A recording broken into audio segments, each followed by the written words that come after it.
Now we are going to discuss question number 2. Question number 2. Without doing any calculation, find the numbers which are surely not perfect squares. Means हमें बिना calculation किए ये find out करना है कि अगर हमें कुछ नंबर्स गिवन हैं तो वो परफेक्ट स्क्वायर नहीं है। पर हमारा solution perfect squares ends with digit 1, 4, 5, 6, 9 and 0 zeros in even number. देखिए यहाँ 2 0 इसीलिए लिखी गई है कि जीरोज इन इवन नंबर्स होने चाहिए। मीन्स लास्ट में 2 0 हो, 4 0 हो या 6 0 हो। ठीक है स्टूडेंट्स, हमने फर्स्ट क्वेश्चन में भी देखा था कि हमने कुछ नंबर्स का स्क्वायर किया था, तो लास्ट में ये डिजिट्स आ रही थी 1, 4, 9, 6, 5 और फिर 00। तो इसी बात को हमने यहाँ लिया है इस सेकंड क्वेश्चन में कि परफेक्ट स्क्वायर्स वही होते हैं, वही नंबर्स किसी के स्क्वायर बनते हैं पूरे जिनके लास्ट में डिजिट आती है 1, 4, 5, 6, 9 या 0 2 टाइम्स हो। ठीक है, अब हम अपने स्टेटमेंट्स की तरफ आते हैं। फर्स्ट पार्ट 153, देखिए लास्ट में 3 है और आना चाहिए 1, 4, 5, 6, 9 या 2 टाइम्स 0 में से कोई एक। वो नंबर मैच नहीं करता तो it means it is not a perfect square. Second part similarly 257, again there is 7 not matching with 1, 4, 5, 6, 9 and 00, so it is also not a perfect square. Means यहाँ पर 7 है, 1, 4, 5, 6, 9, 00 से मैच नहीं करता तो ये एक परफेक्ट स्क्वायर नहीं है।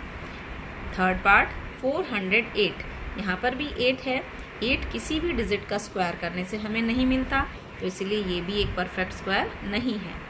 फोर्थ पार्ट, लास्ट पार्ट है इसका, सेकंड क्वेश्चन का फोर्थ पार्ट 6.3 एक्सरसाइज का 441, 1 है यहाँ पर देखिए। और जो हमने स्टार्टिंग में लिया था कि परफेक्ट स्क्वायर वो होते हैं जिनके लास्ट में 1 हो सकता है, 4, 5, 6, 9 या 00 हो सकता है। तो देखिए यहाँ 1 आ गया, इट मीन्स ये क्या है हमारा, it is a perfect square. तो चारों पार्ट्स में से सिर्फ जो फोर्थ पार्ट है वही एक परफेक्ट स्क्वायर है। Now we move towards our third question, question number 3। Find the square roots of 100 and 169 by the method of repeated subtraction. Students, अभी हमने इस क्वेश्चन से पहले स्क्वायर देखा कि स्क्वायर कैसे किया जाता है, फिर ये देखा कि जब हम किसी नंबर का स्क्वायर रूट निकालते हैं तो उसकी लास्ट डिजिट क्या हो सकती है। अब हम ये सीखेंगे कि किसी नंबर का स्क्वायर रूट हम कैसे निकाल सकते हैं। स्क्वायर रूट का मतलब है स्टूडेंट कि ये जो नंबर हमें गिवन है ये किसका स्क्वायर करने से हमें मिले हैं, वो नंबर हमें ओरिजिनली फाइंड आउट करने हैं। इस क्वेश्चन में हम रिपीटेड सब्ट्रैक्शन इस मेथड का यूज़ करेंगे। तो 2 मेथड और भी होते हैं जिन्हें हम आगे के क्वेश्चन में पढ़ेंगे। इस क्वेश्चन में हम पढ़ेंगे कि रिपीटेड सब्ट्रैक्शन कौन सा मेथड होता है। देखिए रिपीटेड सब्ट्रैक्शन क्या मेथड होता है। We can get square root of a number by subtracting successive odd numbers till we get 0। यानी कि जो भी नंबर हमें गिवन है उसमें से हम ओड नंबर्स को माइनस करते जाते हैं। और कब तक माइनस करते जाते हैं, जब तक हमें 0 नहीं मिल जाता, जब तक हमारा आंसर 0 नहीं आ जाता। जितने स्टेप्स में हमारा आंसर 0 आएगा वही उस नंबर का स्क्वायर रूट बन जाएगा। ठीक है, जैसे 6.1 एक्सरसाइज में हमने देखा था स्टूडेंट कि हमने कुछ नंबर्स को ओड नंबर्स के सम के फॉर्म में रिप्रेजेंट किया था। कुछ स्क्वायर नंबर थे उन्हें हमने ओड नंबर्स के सम के फॉर्म में रिप्रेजेंट किया था, तो ये उसका रिवर्स है। ए पार्ट है हमारा 100, मैंने यहाँ ए इसलिए लिखा है क्योंकि स्टेप्स को हमको काउंट करना है, उसे हम 1, 2, 3 में लेंगे।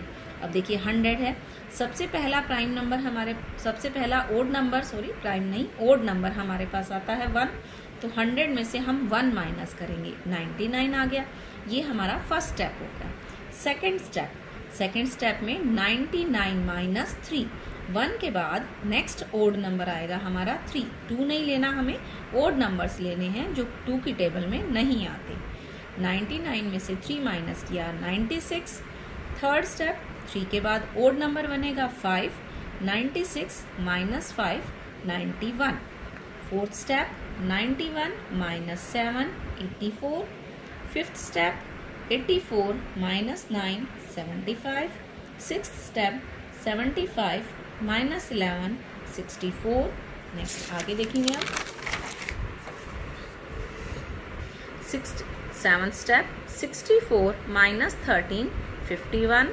8th step 51 minus 15 36। 9th step 36 minus 17 19। Last step 10th step पर आ गए हम। देखिए ये 19 है और 17 के बाद ओड नंबर भी 19 ही बनेगा, तो 19 में से 19 गए 0। इस 19 को हमने यहाँ लिखा और 17 के बाद जो अगला ओड नंबर बनता है वो भी 19 है, इसलिए 19 में से 19 गए 0 बचे। तो इट मीन्स देखिए हमने 10 स्टेप्स कंप्लीट किए हैं। 10 स्टेप्स में हमारा आंसर 0 आया है। इट मीन्स 100 का स्क्वायर रूट कितना हो गया? 10 हो गया। मैं आपको स्टूडेंट फिर से बताना चाहूँगी कि 1 3 5 7 9 जो हमने सब्ट्रैक्ट किया है ये सभी ओड नंबर्स हैं। ये 2 की टेबल से डिवाइड नहीं होते। जो 2 की टेबल से डिवाइड हो जाते हैं वो इवन नंबर होते हैं। और ये 1 3 5 7 9 11 फिर उसके बाद 13 15 17 19 ये सभी ओड नंबर्स हैं। ठीक है स्टूडेंट, तो इसलिए 10 स्टेप में हमारा आंसर 0 आया है, इसलिए 100 का स्क्वायर रूट 10 हो गया। अब इसका बी पार्ट हम लेंगे 169 और उसी तरह से करेंगे जब तक कि आंसर 0 नहीं आ जाता। फर्स्ट स्टेप 169 में से 1 माइनस किया 168। Second step 168 minus 3 165। Third step 165 जो हमारा आंसर प्रीवियस स्टेप में आएगा वो नेक्स्ट स्टेप की स्टेटमेंट बन जाएगा और उसमें से अगला ओड नंबर माइनस कर देंगे। 165 में से 3 के बाद अगला ओड नंबर 5 बनता है। 5 को सब्ट्रैक्ट किया तो ये 160 आ गया। 160 में से नेक्स्ट ओड नंबर 7 माइनस किया 153। 153 माइनस 9 144 हो गया। 144 में से नेक्स्ट ओड नंबर 11 हो गया 133। ये ओड नंबर्स काउंट करने इजी हैं, आपको एक छोड़कर एक नंबर्स को लेते जाना है। 2 की टेबल वाले नंबर छोड़ने हैं, जो 2 की टेबल में नहीं आते वो लेने हैं। 144 में से 11 माइनस किया 133।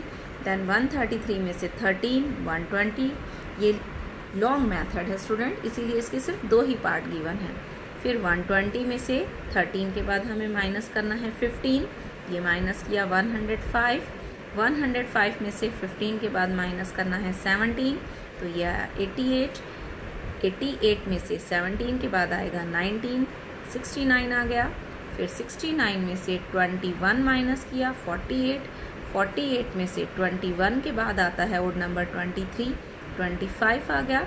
25 में से 23 के बाद ओड नंबर आ गया अल्टीमेटली हमारा 25 और आंसर हमारा 0 आ गया। अब देखिए हमने कितने स्टेप्स में लिया है, हम स्टेप्स साथ साथ लिखते जाएंगे। 1 2 3 4 5 6 7 8 9 10 11 12 13 स्टेप्स में हमें आंसर 0 मिला है। इट मीन्स 169 का स्क्वायर रूट कितना हो गया? 13। इसका मतलब है कि 13 को 13 से मल्टीप्लाई करेंगे तो 169 आएगा और 169 का अगर हम स्क्वायर रूट कैलकुलेट करते हैं तो वो 13 आएगा। ऐसे ही प्रीवियस क्वेश्चन में 10 को 10 से मल्टीप्लाई करते हैं तो 100 ही आता है। 10 10 ज़ा 100 और 100 का स्क्वायर रूट 10 होता है। ये था हमारा थर्ड क्वेश्चन।